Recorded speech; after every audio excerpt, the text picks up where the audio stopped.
Assalamualaikum warahmatullahi wabarakatuh. Salam sejahtera untuk kita semua. Pertama-tama yang saya hormati Ibu Farida Tuhanus selaku dosen metodologi penelitian dan teman-teman yang saya sayangi. Sebelumnya, perkenalkan dahulu saya Kalastari dari kelas reguler 18D ingin mempresentasikan proposal saya mengenai gambaran pengetahuan masyarakat tentang penyimpanan dan pembuangan obat di wilayah Kampung Pengarutan RT 001 Desa Pusaka Reket, Bekasi Utara. Adapun pokok pembahasan yang akan saya bahas dalam presentasi kali ini yaitu di bagian pendahuluan ada latar belakang, perumusan masalah, tujuan penelitian, dan manfaat penelitian. Lalu diikuti dengan tinjauan pustaka dan metode penelitian. Langsung saja kita ke bagian pendahuluan yaitu ada latar belakang. Obat adalah suatu senyawa atau bahan kimia yang berasal dari luar tubuh dan akan mengakibatkan perubahan fungsi biologi jaringan atau organ jika masuk ke dalam tubuh manusia. Tujuan meminum obat adalah untuk mencegah atau menyembuhkan penyakit. Penting untuk mengetahui cara penyimpanan obat untuk menjaga obat tetap dalam kondisi baik sehingga efektivitasnya tetap terjaga. Tempat penyimpanan obat yang tidak memenuhi syarat dapat menyebabkan perubahan sifat obat hingga kerusakan obat. Menurut hasil riset Riskesdas tahun 2013, sejumlah 103.860 atau 35,2% dari 294.959 RT di Indonesia menyimpan obat untuk self-medikasi dengan proporsi tertinggi di DKI Jakarta yaitu 56,4% dan terendah di NTT sebanyak 17,2%. Rata sediaan obat yang disimpan hampir 3 macam. Jika status obat dikelompokkan menurut obat yang sedang digunakan, obat untuk persediaan, dan obat sisa. Dapat diperoleh data yaitu 32,1% RT untuk menyimpan obat yang sedang digunakan, 47,0% RT untuk menyimpan obat sisa, dan 42,2% RT untuk menyimpan obat untuk persediaan. Selain penyimpanan obat, pembuangan obat yang rusak atau telah melewati masa kadaluarsa perlu dibuang dengan cara yang tepat. Cara menyimpan dan membuang obat yang benar di rumah tangga sebenarnya sudah diatur oleh Kementerian Kesehatan Republik Indonesia tahun 2017, yaitu pada buku panduan Gerakan Masyarakat Cerdas Menggunakan atau disingkat dengan GEMA cermat. Namun masyarakat masih kurang memperhatikan ketentuan yang seharusnya dilakukan, seperti masih menyimpan obat di lemari yang masih tercampur oleh makanan dan minuman, dan menyimpan obat di tempat yang mudah terjangkau oleh anak-anak. Dan pembuangan obat juga masih kurang diperhatikan oleh masyarakat, seperti masih membuang obat dalam keadaan kemasan yang utuh. Hal itu dapat diambil dan digunakan kembali oleh orang lain. Berdasarkan latar belakang tersebut, maka saya sebagai peneliti ingin mengetahui gambaran masyarakat tentang cara penyimpanan dan pembuangan obat di wilayah Kampung Pengarutan RT 001 Desa Pusaka Reket, Bekasi Utara. Perumusan masalah. Adapun perumusan masalah saya yaitu bagaimana gambaran pengetahuan masyarakat tentang cara penyimpanan dan pembuangan obat. Tujuan penelitian saya ingin mengetahui gambaran pengetahuan masyarakat tentang cara penyimpanan dan pembuangan obat di Kampung Pengarutan RT 001 Desa Pusaka Reket, Bekasi Utara dengan benar dan aman. Manfaat penelitian.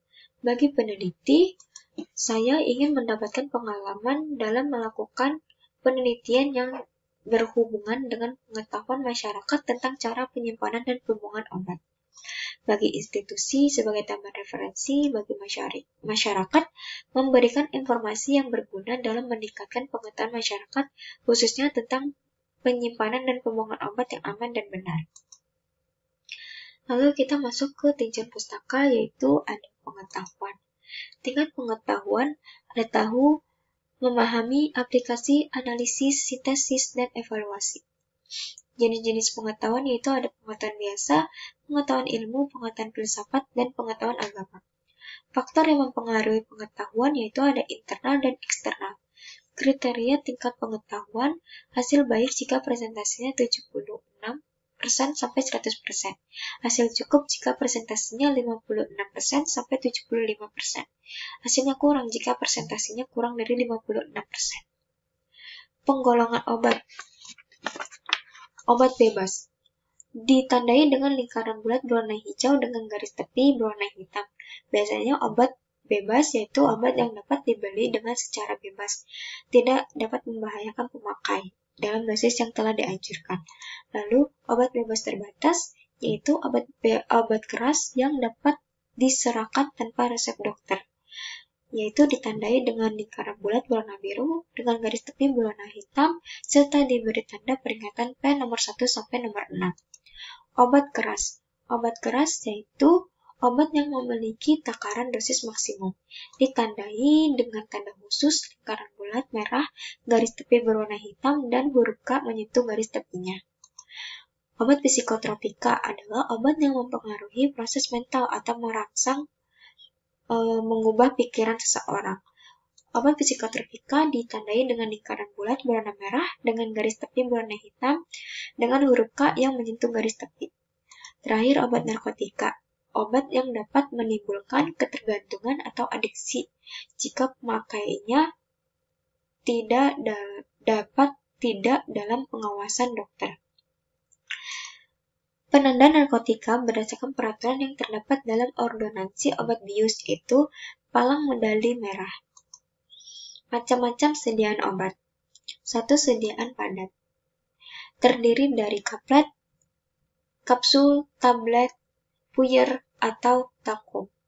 2. Sediaan cair yaitu seperti sirup atau larutan obat luar, seperti obat tetes telinga, obat tetes mata, obat tetes hidung, obat kumur, dan lain-lain. 3. Ada sediaan inhalasi, cara penggunaannya dihisap melalui hidung seperti aerosol. 4. Sediaan setengah padat yaitu seperti krim, salep, gel, pasta, dan lain-lain. Penyimpanan obat.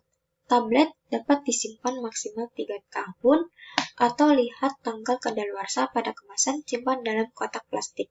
Kapsul dapat disimpan hingga 2 bulan, simpan dalam kotak plastik.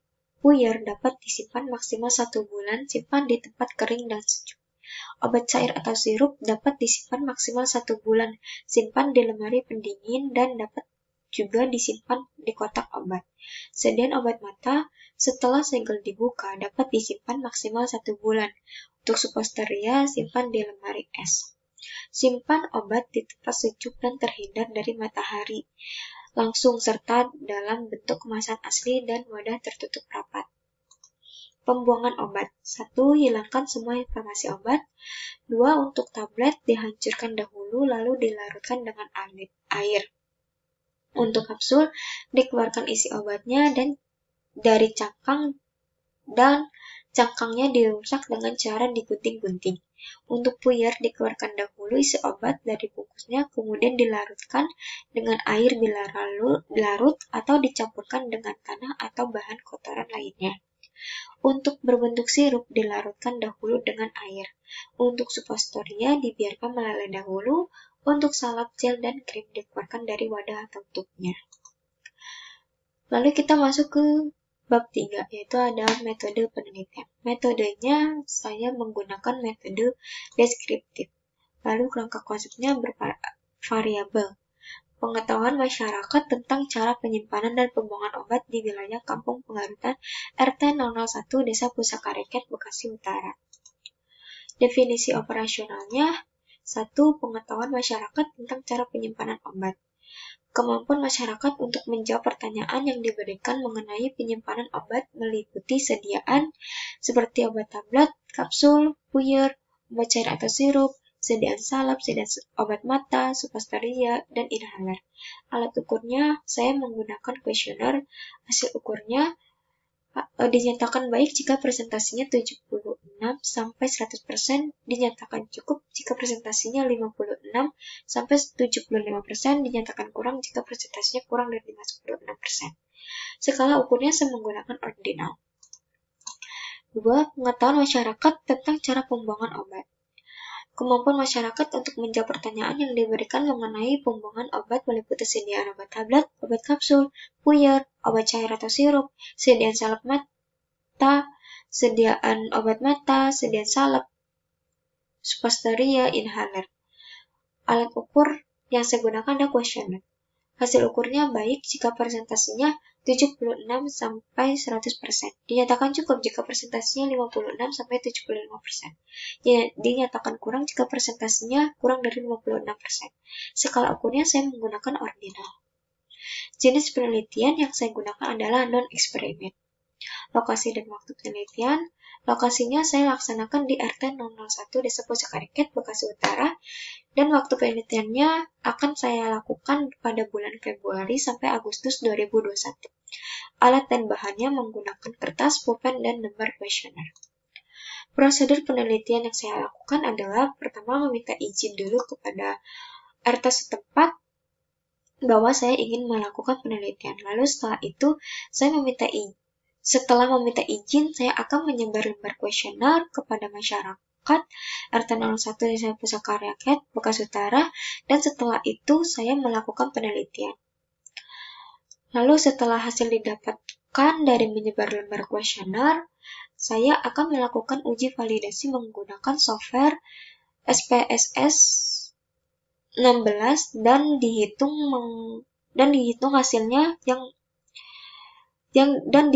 hasilnya menggunakan Microsoft Excel, di mana responden yang benar akan saya kasih nilai 1 dan jika responden yang menjawab salah saya kasih nilai 0.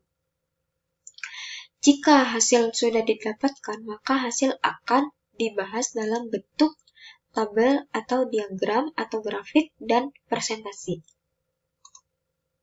Populasi dan sampel. Populasinya adalah masyarakat RT 01 Desa Pusaka-Rakyat, Bekasi Utara, dan sampelnya diambil dengan cara sampel random sampling berdasarkan kartu keluarga. Kriteria inskripsi saya yaitu 1. Tercatat sebagai warga RT 01 Desa Pusaka-Rakyat, Bekasi Utara, salah satu anggota keluarga yang terdaftar dalam kartu keluarga di wilayah RT 01 Desa Pusaka-Rakyat, Bekasi Utara, salah satu anggota keluarga yang berusia 20-50 tahun. Jika dalam kartu keluarga itu terdapat usia 20-50 tahun, saya akan memilih random. Kriteria eksklusi saya yaitu tidak berada di tempat atau sedang pergi, tidak bersedia menjadi responden. Teknik pengumpulan data saya yaitu dilakukan melalui beberapa pertanyaan dalam bentuk kuesioner. Rancangan analisa data, pertanyaan yang dijawab benar akan saya beri skor 1 dan yang salah akan saya kasih skor 0. Kemudian dijumlah lalu dibagi skor maksimal dan dikalikan 100%. Demikianlah presentasi yang saya sampaikan, kurang lebihnya mohon maaf. Bila ada kesalahan, mohon dimaafkan. Assalamualaikum warahmatullahi wabarakatuh. Terima kasih.